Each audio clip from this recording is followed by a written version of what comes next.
Welcome to the Stranger Conversations podcast. Today, I'm speaking with Connie Cotter, a faith-forward, joy-driven, certified high-performance coach who guides both men and women in moving from fine to fulfilled.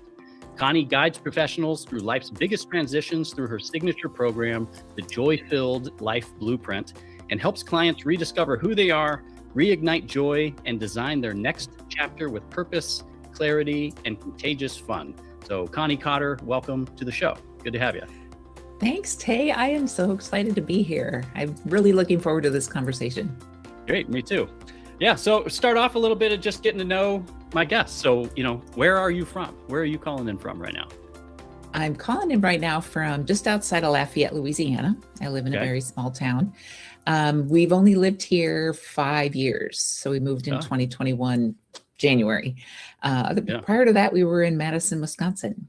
So this is, COVID was we get to work from home, and my husband has always wanted to retire in the South, either Louisiana or North Carolina, where he has relatives, brothers, and it just worked out. And so, we're still both working full time, but I feel like I'm on vacation every single day. It's awesome. Yeah, that's great. I think my wife has always wanted to live in the South. I've lived in the South. Well, Virginia. I call that the South, but that's where most of my family is from, Virginia, and my wife's been there. But I always say to her, I'm not sure that you understand just how humid and the bugs. I don't think she understands how many bugs there are exactly in the South, especially down in Louisiana.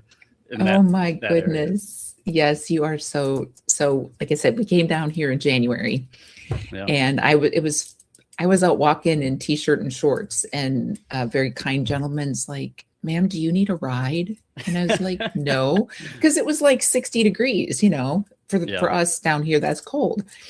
But they weren't kidding when they said about the heat and the humidity, because in Wisconsin, we had heat and humidity, but nothing like down here. So we still go back up to Wisconsin in the summers. Yeah.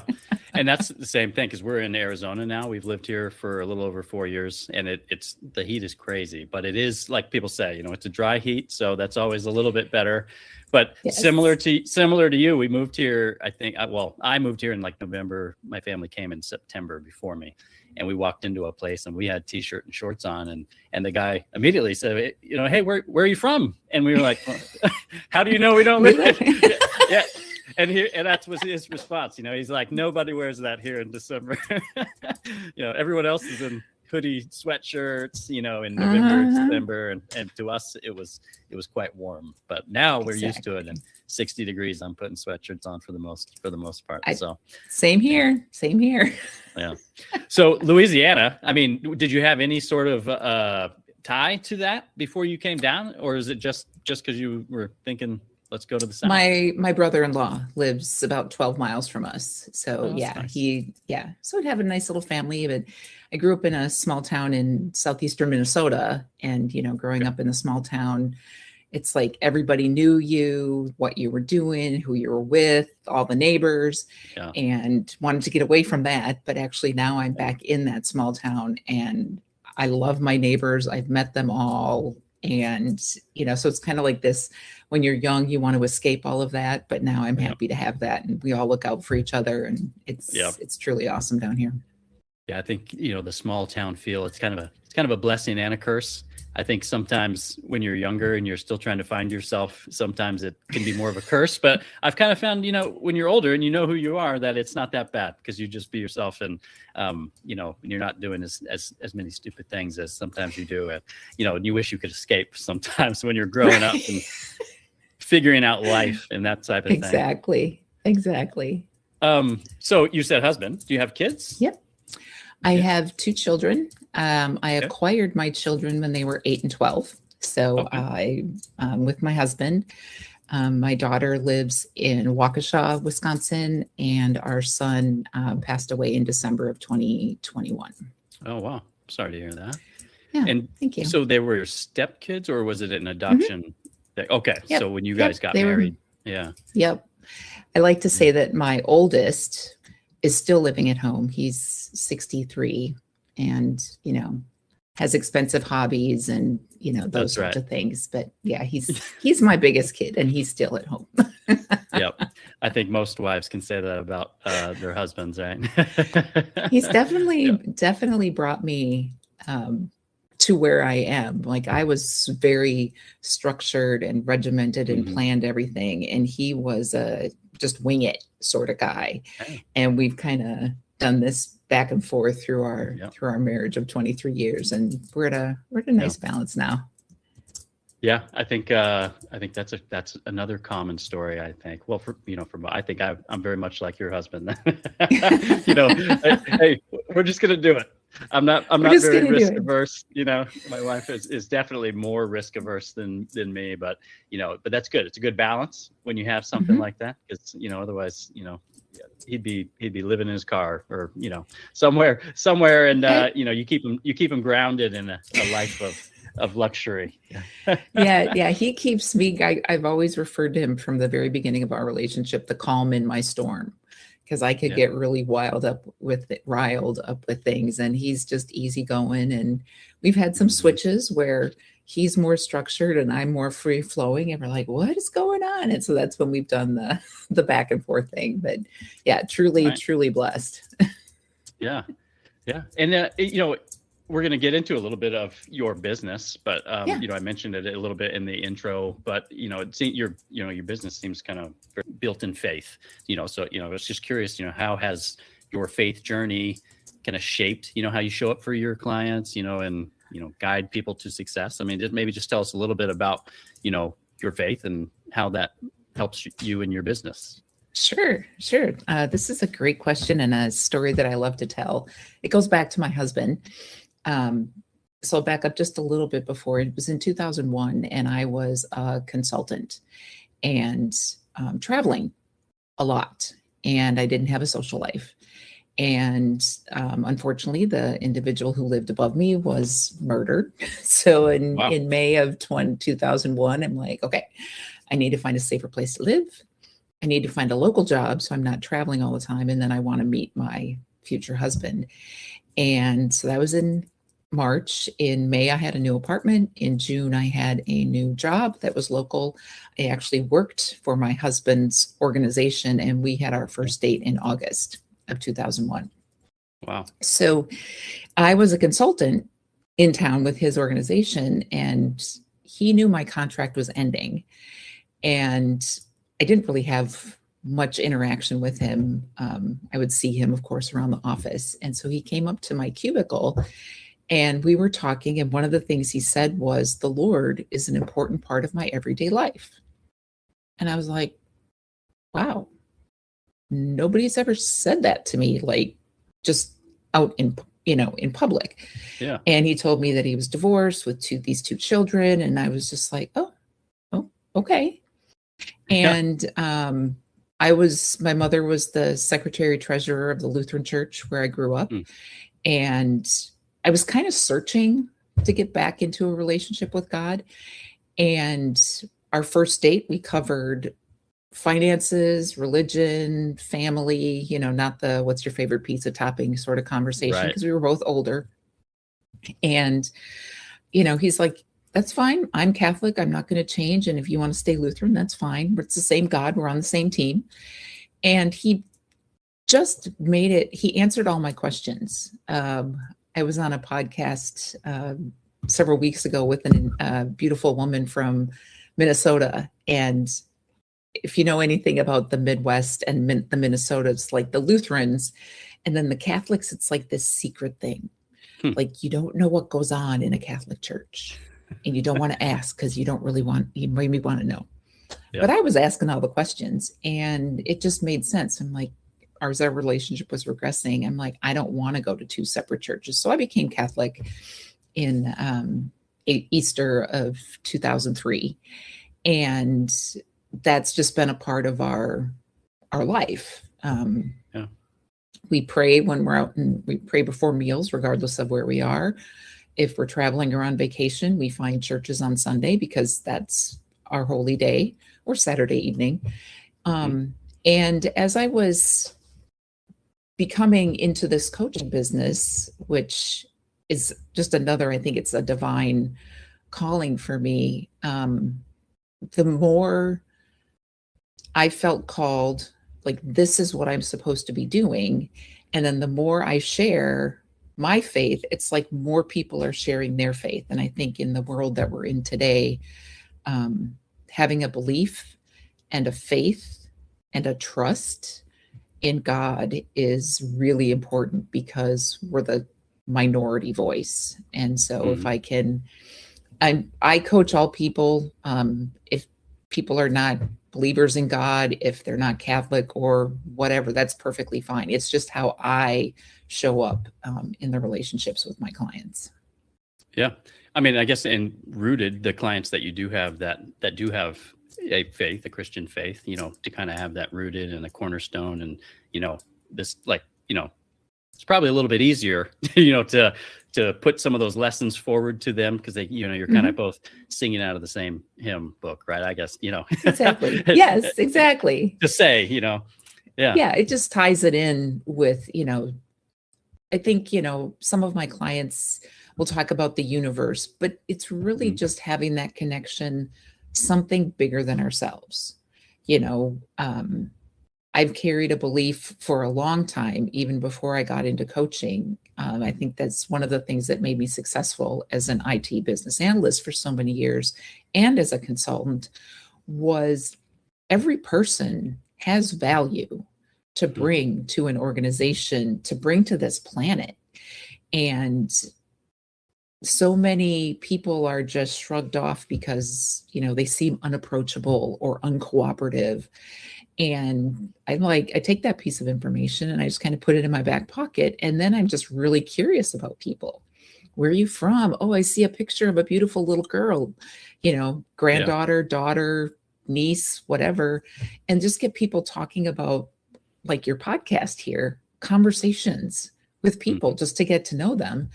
And when I can help bring out that value and then they feel seen and heard, then they're more willing to share. And I think I want to just create that ripple effect of people bringing goodness and joy into the world. Yeah. And so, to guide these professionals that you're working with, I mean, you must have been in the corporate world yourself, right? Yep. And it sounded like you said IT, something analyst. I missed a little business bit. Analyst. Yep. Business analyst. What exactly did you do, and how long did you do that in the corporate environment? I started my corporate career as a chemist, and Really? in the pharmaceutical drug development. Yes, in pharmaceutical drug development. I worked in insurance. I worked in retail, entertainment, in that business analysis space. So when I say IT, I am on this side of the screen. I just work what's on the screen. I'm not a coder, the developer, the guys and gals that make the stuff work. Yeah. And so my focus was always on business process improvement. And then, of course, we bring in the technology with the different applications and software systems that are built or purchased to support these business processes. And so this started way back when I was consulting, and then through the different corporate world. And I realized early on, sometimes business teams don't even talk to each other. So finding that value, what can this person bring and this person bring, and getting these people to talk. And people spend so much time at work. So let's make our processes efficient and let's have some fun while we're building these processes. So I had toys and Play-Doh and candy and, tried to make these working sessions fun. Yeah. And when I was the person that I now coach. So an individual who's looks really successful from the outside. I mean, I was promoted. I was asked to lead key projects. I didn't really look for a job for many, many years. Like, someone would leave our company and they'd go to a new organization and they're like, Connie, we have an opening. Do you want to come work over here? I'd be like, sure, sounds fun. Yeah. So I call it drifting, because that's what I really was doing, drifting from opportunity to opportunity. I had a great marriage. My husband makes me laugh. 2 teenagers with the typical teenager stuff. But something was missing. And I couldn't put my finger on it. I was reading books and, all sorts of things. And I literally stumbled into a group coaching session. It was a free group coaching session. And it was called Certified High Performance Coaching. And I didn't really know what that meant. High performance to me meant, fitness and athletics, but I was game to try. And the coach in the 60 minutes asked questions that really got me thinking. It wasn't like the goals. What are your goals for the next 3 weeks? And what are the tasks that you're going to do? It wasn't any like that. It was, what are you most clear about in your life? What are you for certain of? What are you not certain of? And it just opened up this whole, I was like, wow. And it covered everything, finances, relationships, health, career, And I was just like, wow. And so, of course, they offered a call. I signed up for the program. And within 1-2 sessions of working with my own certified high performance coach, I was like, I have to do this. I have to become a coach. But that's not where I was thinking my career was going. And and at this point you were still doing the IT business analytics work. Yep. Okay. Yep. So I continued. I still work with my own high performance coach. I've been working with my own for 6 years now. And so then I got certified in the program. And on day 3 of the certification program, it was like this, my soul, my heart was just so full in, instead of helping people just at work with their business processes and those operating systems, I now get to help people with their whole life operating systems. And it was just like, zing, this is what I want to be doing with the rest of my life. Yeah. I'm thinking as you're talking here, it doesn't really sound like you had like the traditional transition from, you kind of found something that you wanted to go do while you were still doing something else. It wasn't like a loss of a job and I got to figure something out type of a transition, but maybe finding a passion and then pursuing that and transitioning out of what you were already doing. It does sound, that's pretty flattering, right? It's an ultimate compliment when people leave and they want to bring you with them. As you were saying, you kind of move to other places. That can be great, but only, I guess, if you really love it. And one of the things that you mentioned, I wrote it down here from your website too, is, living beyond good enough. And it does sound like maybe you had a good enough life until you realized you kind of realize, hey, this is great. And actually I have a passion for something else. So is that kind of what you mean by, moving past that and getting, going beyond good enough? Exactly. Yes. Very much so. And, going back again to, messages that I received growing up and, what we have is good enough, and be happy with what you have, be grateful for what you have. 100% believe that. And yet, as I've been in learning more about coaching, I love learning about how the brain works and how, human behavior change. We're meant to strive. Our brains like to be challenged. Our bodies like to be challenged. And so good enough, if you're in good enough, that's okay. Eventually, I'm thinking you're going to start feeling like there's got to be more. And the more, so my Facebook group is Beyond the Good Life, as you mentioned also on my website, is Beyond the Good Life. And so there's nothing wrong with good. And in some areas of your life, you want to stay in that nice comfort zone because it's comfortable. And I encourage people to look beyond. And I had to do a lot of work on this because I was like, I am truly grateful for everything I have. And I know that I am far more blessed than I deserve to be. And I have received things that other people may not have and experiences. And so, but that doesn't mean that I can't keep striving. And Yeah. as I support my clients as we go through these life changes, so the kids leave home, you're always going to be a parent, but how you parent and the relationship with your children change. Or like you mentioned, a job change, either by choice, like I want to do something different, or in this economy when there's downsizing and replacements, unexpected. Okay, you've lost a piece of identity. Like you linked yourself to that role or to that organization. So now what? And that's the more, that's the beyond. Yeah. It's into those next chapters and how to make them the best that they can be and put fun in them and fulfillment and purpose. Yeah. And you actually answered one of the questions that popped in my brain. I was thinking, Yes. a lot of people pray for, I wish I just had enough or good enough, because they're in such bad situations. And and you said it kind of all your life, you hear that, right? It's good enough, and even be thankful for what you have.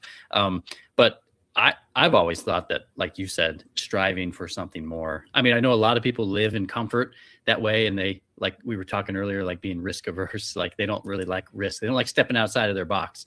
Yeah. But I'm assuming that's kind of what you do, is you help them kind of maybe just put their toes out a little bit to maybe see what's past good enough, see what else could be out there and maybe help find the passion. And do you kind of point them to find passion in their life? Yeah. Excellent question. So my framework, the Joy Driven Life Blueprint, it's on the Certified High Performance Coaching program, which is a research-backed framework. So I can't take credit for creating it. And it covers clarity and influence and productivity and energy. So how do you show up every day? How do you take care of yourself? What energy do you bring, in with you? Like I could have shown up here and been like leaning back or, Yeah. but that's not me. And so it's really helping my clients reconnect to that inside. And if they're already connected, what's the next step? What's the next one step? The thing I loved, and another thing that made me so successful, I think, as a business analyst and as now as a coach, I don't have the answers.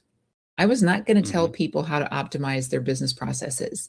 And I am not about to tell someone how to live, be present, engage in their life. Those answers come from them.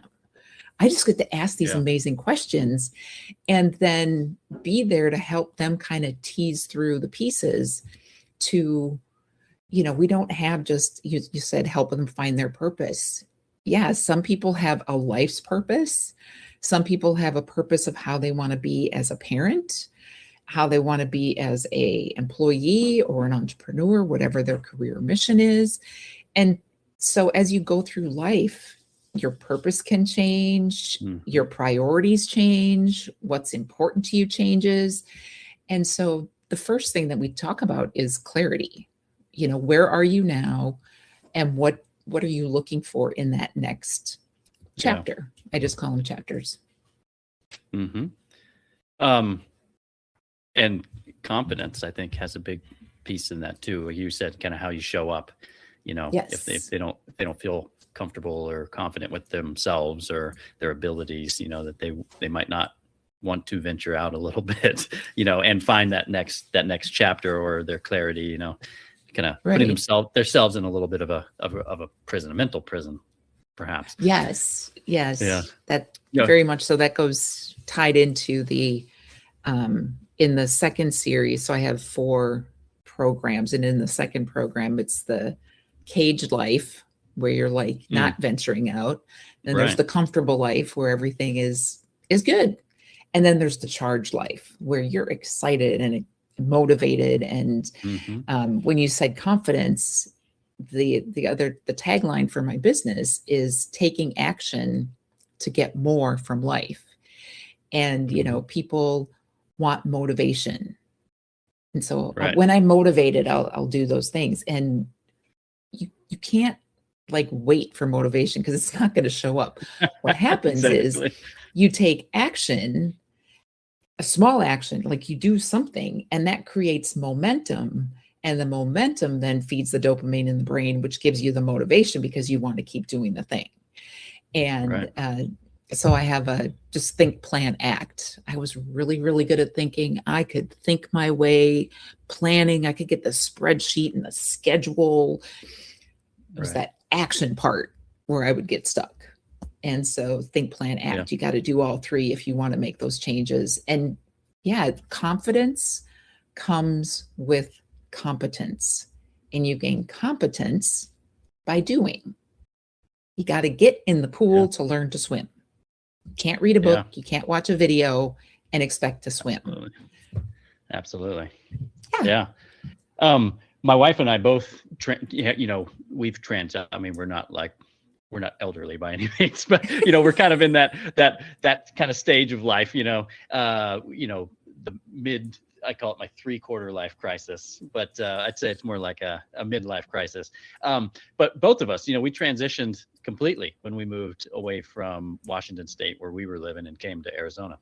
We do totally different jobs. We do totally everything. Everything's different, but we have a much better, more fulfilled life right now. And I think looking back that we probably could have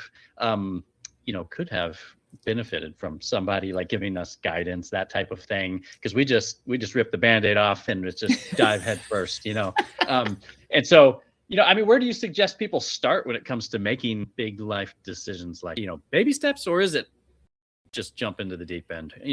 How does your program work as far as that goes, or is it person dependent as well? It partially is person dependent, because like you said, risk averse versus cautious. I find that my people are in, one of two places. They don't know. And so they're looking for something specific, in which case I would start small, again, that clarity. And it's not so much just, what did you like to do 10 years ago? Or what did you like to do before the kids came? Because that's 18, 25 years ago. You're a totally different person. I'm a different person than I was in December of 2025. Right. So, I'm like, we're changing all the time. So the questions aren't, I mean, yes, we want to pay attention to some of that thing from the past, but it's really about the moving forward. You got an open book, you can do whatever you want. And sometimes that's really daunting when you have so many options. And with the others, it's like this, like one of my clients was interested in this to kind of get things in perspective. So he had twin daughters that were graduating from high school. He was an entrepreneur. So he and two other business partners had broken off and started an organization. And then in our first session, he said, his words were, when I have time, my wife and I will do things, or I'll go to the gym and hang out, with my friends. And, so priority one was his job, then it was his daughters, and then when he had time. And through small little tweaks in his habits, in the 12 weeks, he totally flipped it around. It was priority was getting to the gym, and he and his wife would work out sometimes not together, depending on what it was. They were cooking meals together. They'd planned their vacations for the year. The daughters were doing great. They were separate individuals. And then fourth was his business. Now, not like it wasn't important. He had less stress. And because the other things were in line, then he had the clarity to do what he needed to do in his business. And I think that's another element of it, is being aligned with who you are. So who my client is. There's a lot of Facebook and Instagram and all the pretty pictures. And, growing up, it's like, you should do this, you should do this, you shouldn't do that, don't do that. So you get all of these external messages of what your life should be like. And everybody has, like I said, that value, that inner calling, value, purpose, intention. And so it's reconnecting to that and then being confident to be that in this world. Yeah. I mean, when somebody feels, stuck and or really just isn't enjoying where they're at in life, or, their situation is just good enough. Yeah. I guess what's kind of one tip, like how do you get somebody unstuck and kind of point them into a direction of, a better them? Excellent. Yeah. So I have 3 questions, and I invite people to, first of all, think about what are you pretending is fine. So it's that, what are you looking, what things are you putting up on the outside that it might look fine, but it's really not. And this isn't something that you have to share, it's all internal. You can just write about it and journal about it. And then the second question is, what do I actually need right now?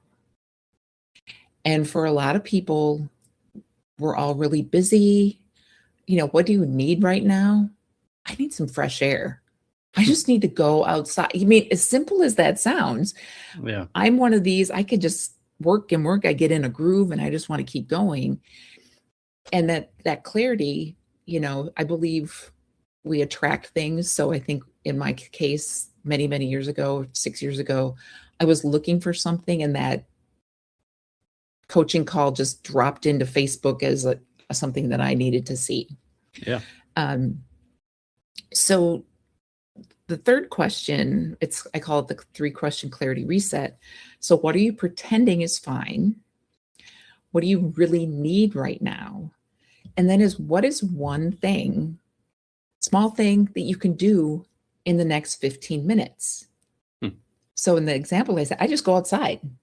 Yeah. Or I stand up, or I've gone up to my husband and I'm like, I just need a hug. Yeah.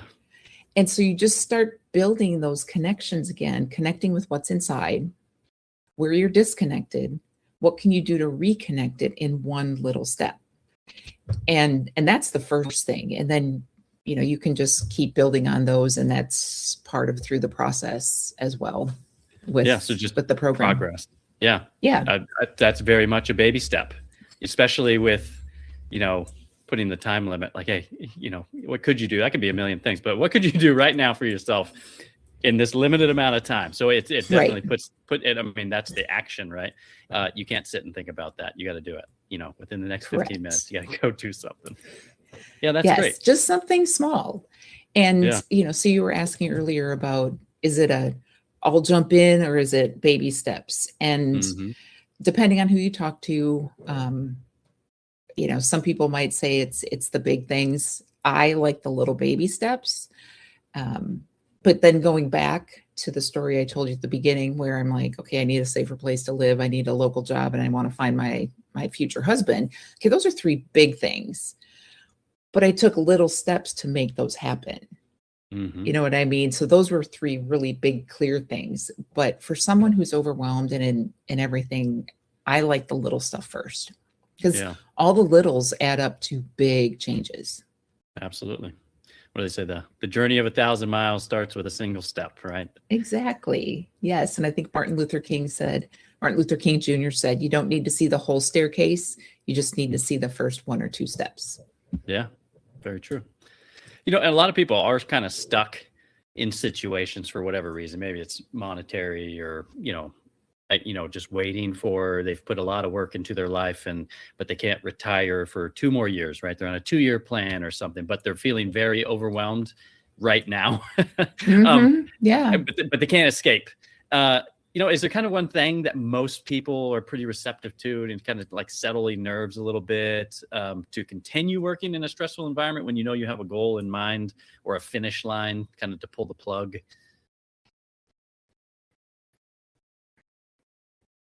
Something just to kind of keep you moving, I guess, and work towards those little goals that you have.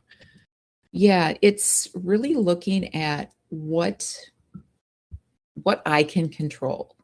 So when I was in, different situations, different jobs, different things. So for many years, while I was building my coaching business, I was doing both. I was in corporate and I was a coach mornings, evenings, and weekends.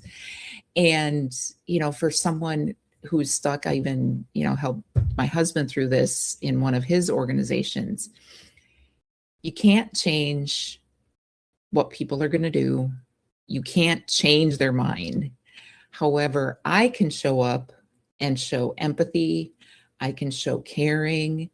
I can, try and understand the other person's perspective in as I'm engaging with people. If it's in the job and, it is truly just a nightmare, what can you do outside? Make sure, I highly recommend, you're doing some movement, moving the blood through and releasing the cortisol and all of those sorts of things. Do your job, but really focus on those things that you can control. And it's not always easy, and I think another thing that I've received really good feedback on is I'm a really good listener. And sometimes to have someone who's not just it'll get better, you're okay.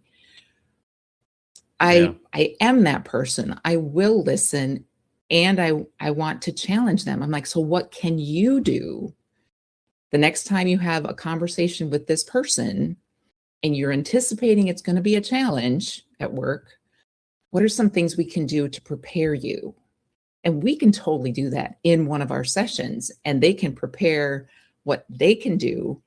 And then if the person responds in this way, you have your response. If they respond a different way, you can kind of architect everything and prepare so that you are the best version of yourself. And then what happens externally,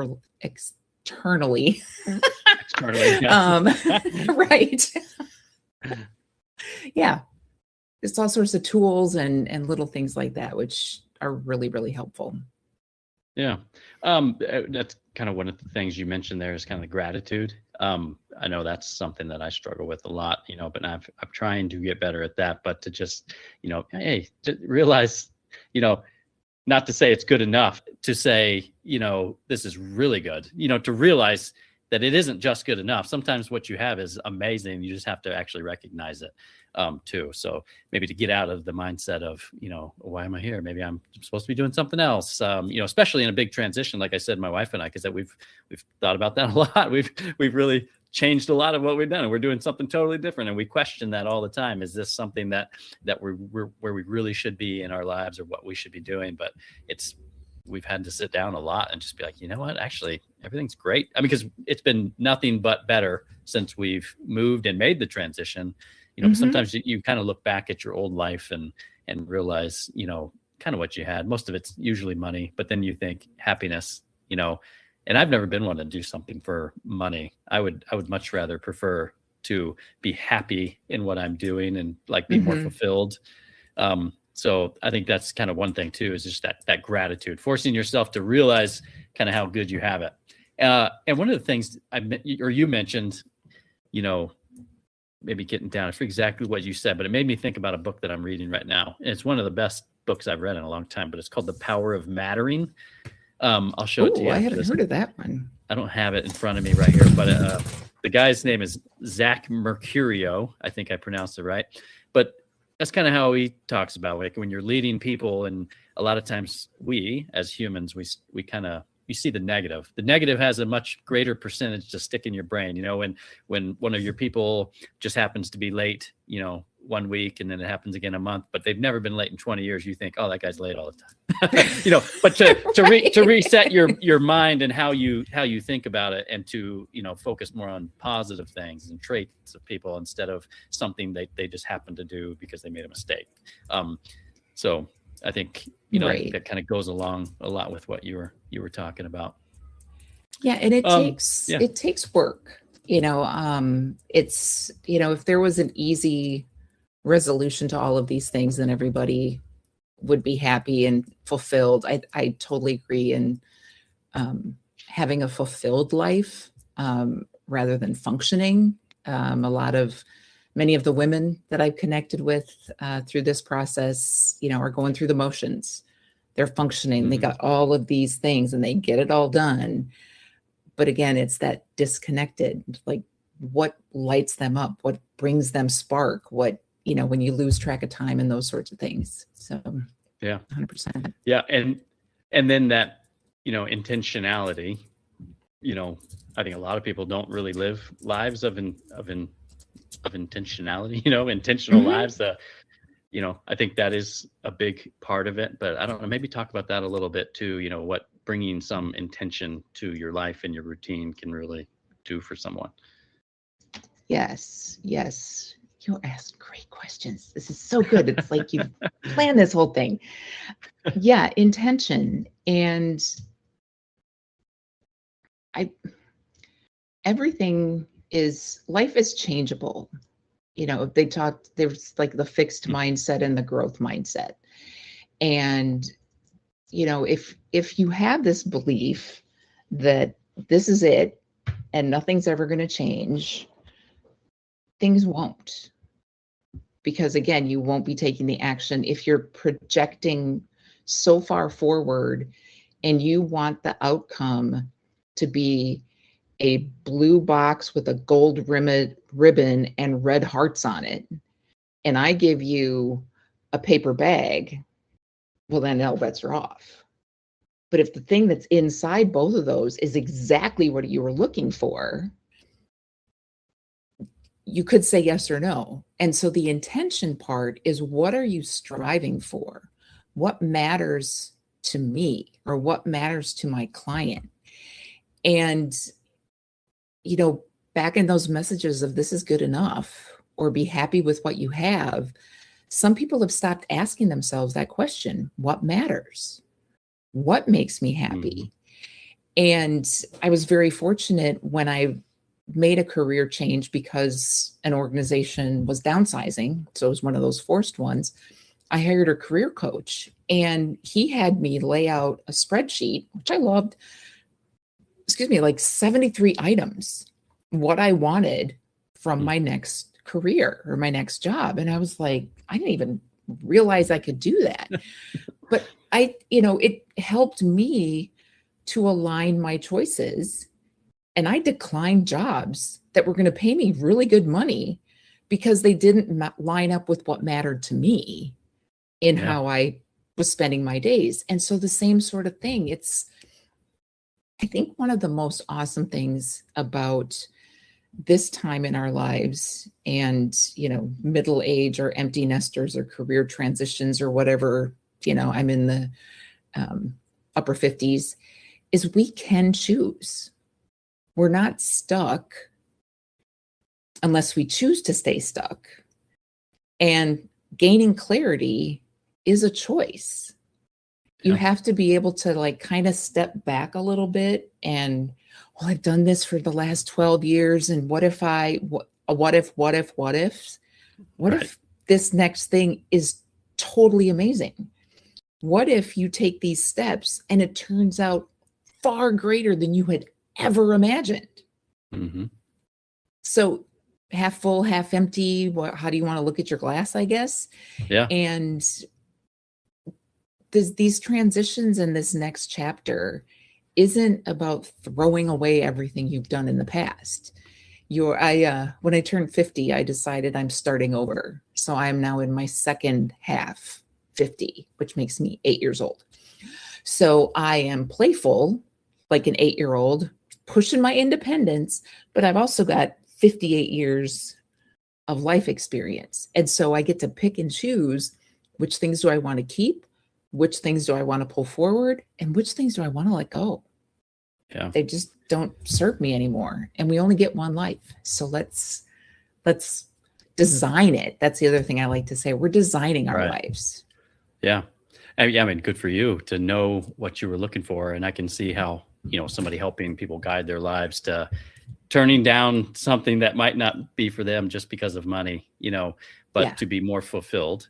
And it is all an attitude, yellow bleachers can help you get up to the top. Right. But, just not always a golden staircase. You want to choose the golden staircase over the yellow bleachers because it's all about attitude, but also, this is what I want, because anybody can climb the ladder, but you can just be miserable doing that too. So, take the road that is going to lead you where you want to be, or the things, like you said, you had a list of 70 something thing. I mean, that's great to have that sort of clarity, like you were talking about, of no, that's not right for me, and then choose what it is that is right, and that's always going to lead to a little bit more fulfillment, which is always better than money. And it was really scary. It's like what am I doing? And so there comes trust and faith in what we do. But again, it's you climb something and you've attained something, but if it's not fulfilling, there's still going to be that missing or that disconnection. Yeah. One of the things I wanted to ask you, put it in the little intro for you. The next chapter with purpose, clarity, and contagious fun. I mean, where does fun play a part? What role does that play in it, and why is that important? Fun is absolutely important. Again, like I said, I'm 8 years old now. So just a short story, like growing up, I was in a Norwegian German household and emotions were not expressed except happy. And so I learned to be happy, whether I'm crying or screaming on the inside. And so that song, Don't Worry, Be Happy, I didn't like it. And I learned, through I'm a human. I have all emotions. There's not bad emotions or good emotions. It's an emotion. And then feeling is what you attach to them. So my body feels excitement, and that I can say it's scary, or I can be, holy, this is really cool. And one of the things that I discovered that was missing from my life was play and having fun. And so, like I said, in my workshops, when I was a consultant, I had toys, we had Play-Doh, I had Legos, people would be building things, because I read that when people's hands were busy, their brains would actually engage more in the conversation and they'd be more creative. That's why I started. But then it was just fun. And now I have Baby Yoda. I'm a Baby Yoda fan. I have one that travels with me. So I am the woman walking through the airport with a Baby Yoda, and people be like, is that for your grandchild or your child? It's like, nope, it's just for me. And I had a big burly Harley motorcycle vested man in an airport come up to me. He's like, ma'am, why are you carrying that doll? I said, because it makes me happy. And he goes, that's a good answer. He's like, I got mine right here. No. And so, I find play reconnecting with awe and wonder. Kids, if you look at kids, toddlers, they just are exploring everything. And I got my first pet 4 years ago. I have a beautiful little kitty named Maggie May, and she's like a toddler. Like, it's the same house, but she finds something that's fascinating, and I just want to know what all that is. And so, again, in all this busyness, reconnect to the present moment and find something and just go, how does that work? Yeah. What made that? And curiosity. Curiosity is just fun. Getting really curious with, rather than assuming, I know how this works and all that sort of stuff. I just go into that sense of awe sometimes. Yeah. I mean, I assumed fun was probably pretty important to you. One of the first things you mentioned about your husband, was that he still makes me laugh.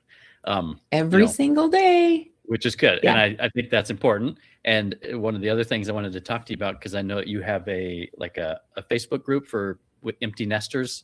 So maybe tell us a little bit about that, but also I can imagine that, having fun with your spouse and, humor probably plays a big part in, connecting once there's no one else around. Yes. And sometimes I think we're laughing at things that if people were looking at a camera would not understand at all why things are funny. Yeah. So that's, he's definitely my best friend, and we do laugh out loud at least once a day, every day for 23 years. Very good. 25. We've been together about 25. So my Facebook group name is changing. It's Beyond the Good Life is what it currently is right now as of this Okay. recording date. But I had to explain it and people couldn't find it. So I'm changing it to Empty Nesters, Design Your Next Chapter, with clarity, confidence, and community. And it's that space, because I've been reading in different Facebook groups, I read articles where people feel disconnected. You know, the children leave home and the son doesn't respond to texts anymore. And what am I supposed to do? And I feel sad. And it's the space to do that reconnection, figure out what is it you're missing. Yes, I know you miss your son or your daughter or your children, however many you have. It's deeper than that. Is it the going to the soccer games, the soccer moms and dads, or softball or baseball or whatever that is? Can you still go when you don't have a kid playing? Yeah. Is it missing the hanging out with the adults at the baseball games? Can you hang out with them at the baseball games or do something else? And so it's just different tools. I go live every week with a little information. We do some journaling prompts. We share ideas. And so I just want to create this community where they don't feel alone, and also create social learning. Because being in a group, someone might say something and it sparks an idea that I had that I'd never thought of before. It was like, because I pulled something out, and then you talk to this person, and then you help a third person, and they go off and do something. And so then there's more ideas, there's more sharing and all of that sort of stuff. So it's not just me. Yeah. A bit of a community sharing. inside there. Yeah. And forgive me, I don't want to bring it up if it's something you don't want to talk about, but I know, Empty Nesters, and you had mentioned that you guys had lost your son. I'm assuming some of those maybe, techniques to deal with loss, maybe some of that wrapped into that as well. I'm assuming you've learned a lot throughout that process of grieving and, no longer having your son in the house, but, not necessarily by your choosing, or, so. Right. Yeah. Unfortunately, his biological mother had some drug and alcohol issues. And so there was the tendencies, and then he had some challenges himself. Yeah. And was making, really great progress. I worried about him all the time. And my husband could see the signs before I could. So again, I think I was putting a little blinders on, trying to see things more positive, because that's my nature. Yeah. And, it was more when we get the call, not if. And so we got the call that he had passed away, and it was drug related. Yeah. Not by his choice. The person who spiked it is now in prison, so that's good. Wow. And yet it taught me, I have never birthed children. So I think God didn't give me enough patience to handle the birth to 3-year-old stage. I got mine when they were 6. So yeah, I think everybody questions if they're strong enough for that, but we have 3. Yeah, we have 3 boys, so yeah. I know it well. Boys. Yeah, they're crazy. I grew up with all sisters, so having boys is like, what's happening? I don't even know what's going on in this place. And your wife is like, wait, what? Yep, my gosh. But I learned a lot so when my husband said, we weren't going to have any children, I was like, oh, that was kind of a bummer. And what I realized was that I wanted to have a positive impact in children's lives. Yeah. And so I had 2 nephews. I'm going to be the aunt that they know. I had an impact in my children's lives. They said thank you when I cooked dinner. They said thank you when I folded the laundry. I'm like, when I was growing up, I never said thank you to my mom for cooking dinner. When I visit as an adult, I did. And, I always was wondering, as a step parent, my husband did an excellent job raising them prior to us becoming a family. And so they never were you're not my mom, you don't have to listen to you. I mean, they always were Right. very respectful, other than normal teenage stuff. Yeah. But when we lost him at his funeral or at his wake, I did not realize my heart could literally feel like it was breaking to someone that I hadn't given birth to. Like, he was not biologically a part of me at all. And I was just like, wow. And so, because I've known people who have lost children, you know, the infants and, you know, different tragedies. And I was like, I wonder if I can relate. And I believe I can now. Yeah. And the other thing was, in our family, when we greet each other, you give them a hug and you say, I love you. And when you part ways, you give them a hug and you say, I love you. Yeah. And so I know that the last thing I said to my son, the last time I saw him, I gave him a hug, and the last words he heard was, I love you. Yeah. So whenever that call had come, it took me a long time to say this, that I miss him terribly. We wish he was here. My husband and I, every once in a while, be like, man, he would love this and he would be so into this. Right. And he's in a way better place. We don't ever have to get the call now. He's not struggling or suffering, which caused him to turn to the drugs in the first place. So yeah. Yeah. Well, thank you for sharing that. Yeah. You know, and I mean, people are put in our lives for a reason, I believe. You know, there's no coincidences there. So, right. And I'm sure that you're changing people's lives using some of the techniques, you know, that you learned from him, and, you know, before and after his death. So, yeah, I think that's great. I mean, it's special, and you know, you were very intentional, it sounds like, in your relationship with him too. So, I'm sure, you know, that meant a lot to him. So, yeah, thank you so much. You're welcome. One of the things, or a few things actually, that I wrote down from your website that I thought were pretty special. I was looking at it here. Success without peace isn't the goal. I think, you know, we talked about that quite a bit. You know, just kind of being fulfilled is a lot more important than, you know, just climbing the ladder. Yes. And living in that alignment. I mean, I hope one day to stand before God, and I want to have used all the gifts. I want to get up there with nothing, because I don't want him to look at me and go, Connie, I gave you this. Yeah. You didn't do anything with it. You didn't share it. You didn't challenge it. You didn't do anything, you know? So yeah, it's intention. And I'm honest. I want the best for people. And so that's also where the peace comes from. You know, I want to be able to look myself in the mirror. I want to be able to look at my God someday and go, I did the best I could. I'm not perfect by any means. Yeah. Yeah. Who is? Right.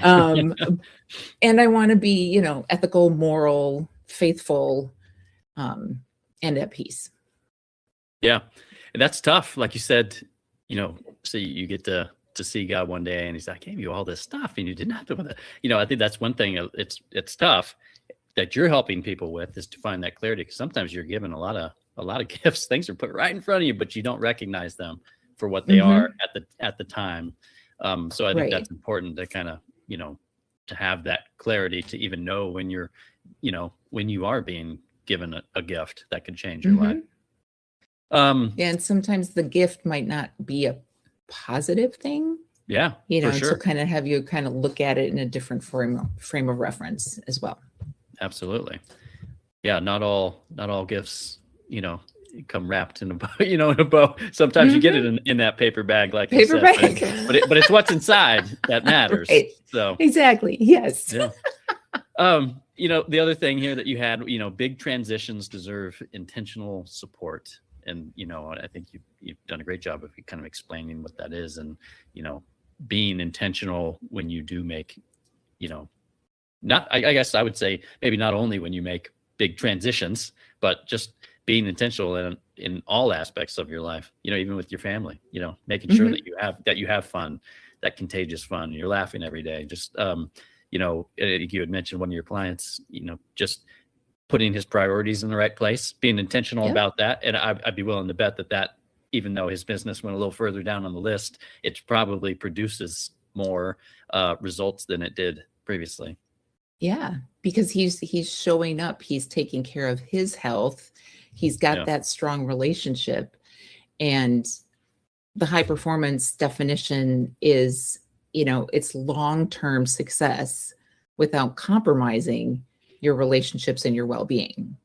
Yeah. Because relationships are important. And, even with the AI and all the stuff that's going on in this world, you still need a relationship with people. You're going to encounter people where we can't survive just by ourselves. This is a different world right now, like the AI and just that communication and intentionality of just communicating and actually, that face-to-face. I'm not a big fan of all this AI stuff going on. I mean, it has its purpose, it has its uses, purpose. But I think when it tries to replace that human connection, I think that's the wrong path. So I agree. Yeah, man. Well, what a great job that you have. It is a great job. Yes, it is.